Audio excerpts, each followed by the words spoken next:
మొత్తానికి కేకేఆర్కి అయితే కొంచెం రిలీఫ్ దొరికింది. ఏ విషయంలో అంటే కామరూన్ గ్రీన్ బౌలింగ్ వేయడానికైతే సిద్ధంగా ఉన్నాడంట.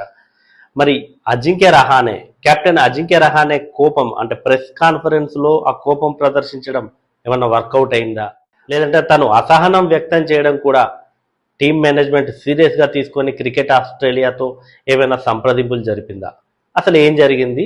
ఇంతకీ కామరూన్ గ్రీన్ బౌలింగ్ వేస్తే కేకేఆర్కి ఎంతవరకు అడ్వాంటేజ్ ఉండబోతుంది, ఆ డీటెయిల్స్ అన్ని చూద్దాం. Welcome to Crick my show. నా పేరు డివి రమణ. కోల్కతా నైట్ రైడర్స్ ఇప్పటి వరకు ఈ సీజన్లో ఆడిన 3 మ్యాచ్ల్లో ఒక్కటి కూడా గెలవలేదు.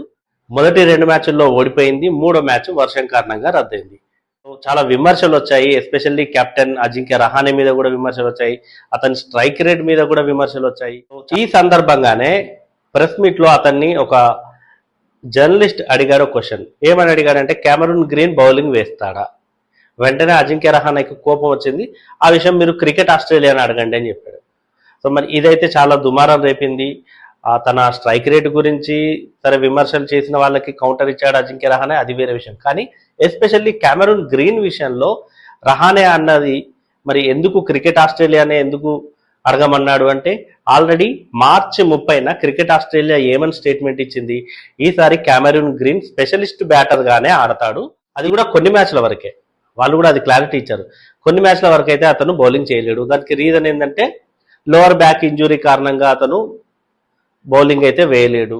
అది తర్వాత తను బౌలింగ్ వేయొచ్చు అని చెప్పారు. మరి ఆ టైం పీరియడ్ కూడా వీళ్ళు 10 to 12 డేస్ తర్వాత అతను బౌలింగ్ వేయొచ్చు అని చెప్పారు. అంటే మార్చి 30న ఇచ్చిన స్టేట్మెంట్ ఇప్పటికీ ఐపీఎల్లో చాలా మ్యాచ్లు అయిపోయాయి.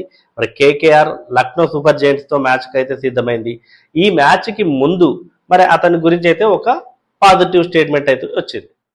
మార్చి 30న ఇచ్చిన స్టేట్మెంట్లో క్రికెట్ ఆస్ట్రేలియా ఏం చెప్పింది, 10 నుంచి 12 రోజుల తర్వాత బౌలింగ్ వేయొచ్చు అంది.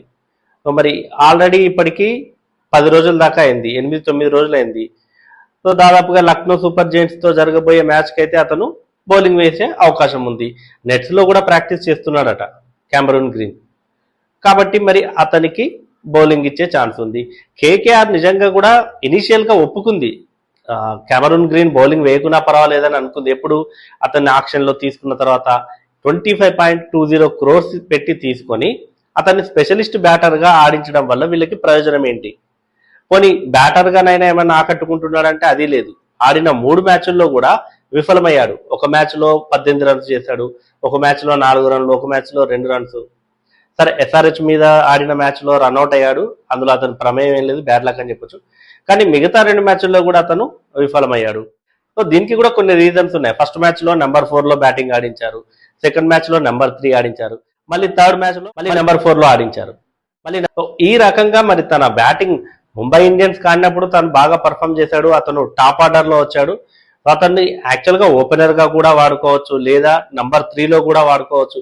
అంతేగాని నెంబర్ 3 కంటే కింద అతన్ని బ్యాటింగ్ ఆడించడం అనేది అయితే కరెక్ట్ కాదు. ఇక బౌలింగ్ విషయానికి వస్తే మరి బౌలింగ్ ప్రాక్టీస్ చేస్తున్నాడు, ఎల్ఎస్జీ పైన బౌలింగ్ వేస్తాడా? కామరూన్ గ్రీన్ అంత ఎఫెక్టివ్ బౌలరా అంటే నాకు తెలిసి ఐపీఎల్లో తన స్టాట్స్ చూస్తే కనుక అంత ఇంప్రెసివ్గా అయితే లేవు. 32 మ్యాచ్లు ఆడితే ఇప్పటి వరకు ఐపీఎల్లో అతను 16 వికెట్లే తీశాడు. ఎకానమీ 9+ ఉంది. తన బెస్ట్ బౌలింగ్ ఫిగర్స్ ఏంటి అంటే ఎస్ఆర్హెచ్ మీద 2 for 12.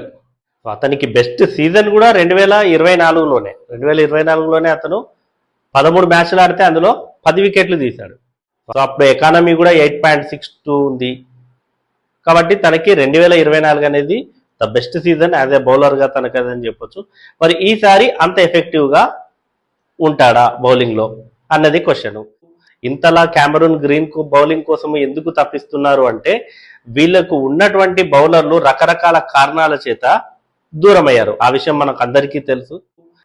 హర్షిత్ రాణా, ఆకాష్ దీప్ సింగ్ వీళ్ళిద్దరూ ఇంజురీ కారణంగా రూల్డ్ అవుట్ అయ్యారు. ఇక నెక్స్ట్ ముస్తఫిజుర్ రహమాన్, అది డిఫరెంట్ స్టోరీ, అది కూడా మనందరికీ తెలుసు. పోనీ ఉన్న వాళ్ళు ఎవరైనా బాగా వేస్తున్నారంటే వరుణ్ చక్రవర్తి చాలా చాలా బ్యాడ్ ఫేజ్ కంటిన్యూ అవుతోంది తనది. తన కెరియర్ లోనే బ్యాడ్ ఫేజ్.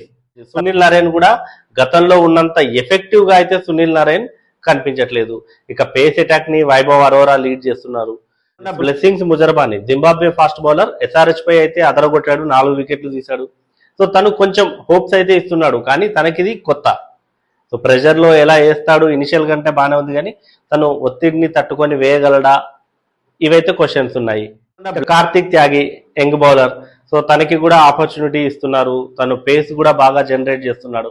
కాబట్టి వీళ్ళంతా కొత్తే. ఇప్పుడు కార్తిక్ త్యాగి కూడా అంతకుముందు మ్యాచ్లు ఆడాడు, కానీ అంత ప్రూవెన్ బౌలర్గా మాత్రం అతను కనిపించలేదు ఎప్పుడు. సో ఇందువల్ల వాళ్ళకి ఒక హ్యాండ్ దొరకాలి బౌలింగ్లో కొంచెం అన్నట్టుగానే, ఎందుకంటే ఫుల్ కోటా వేయించలేకపోతున్నాడు అజింక్య రహానే. దానికి రీజన్ కూడా చెప్పాడు బౌలర్లను. ఇప్పుడు వరుణ్ చక్రవర్తి ఫామ్ బాగా లేదనుకోండి, తన బౌలింగ్లో బాగా రన్స్ ఇచ్చాడు, సో తనతో నేను ఫుల్ కోటా వేయించలేను. సునీల్ నారాయణ్ విషయంలో కూడా అంతే, ఏ బౌలర్ విషయంలో కూడా అంతే. అందుకే అతను ఎస్ఆర్హెచ్తో ఆడినటువంటి మ్యాచ్లో అనుకుల్ రాయ్తో బౌలింగ్ వేయించాడు, అది కొంచెం వర్కౌట్ అయింది. అనుకుల్ రాయ్ బెటర్గానే బౌలింగ్ చేశాడు ఎస్ఆర్హెచ్ పై. కాబట్టి మరి ఇట్లా పార్ట్ టైమర్లను నమ్ముకోవడం కంటే కూడా కెమెరూన్ గ్రీన్ లాంటి బౌలింగ్ వేస్తే కొంచెం హెల్ప్ఫుల్ ఉంటుంది. ఒకవేళ అతను క్లిక్ అయితే టీంకి కూడా కలిసి వస్తుంది కదా అన్నది కేకేఆర్ అభిమానుల వాదన. కేకేఆర్ మేనేజ్మెంట్ కూడా అదే కోరుకుంటుంది. మరి క్రికెట్ ఆస్ట్రేలియా కూడా అందుకు సన్నద్ధమైంది. మొత్తానికైతే గ్రీన్ బౌలింగ్ వేసేందుకు గ్రీన్ సిగ్నల్ అయితే వచ్చింది. మరి లక్నో సూపర్ జైంట్స్ తో జరగబోయే మ్యాచ్ లో కెమెరూన్ గ్రీన్ బౌలింగ్ వేస్తాడా, బౌలింగ్ వేసి మరి తన ఇంపాక్ట్ ఏమన్నా చూపిస్తాడా, మీరేమంటారు?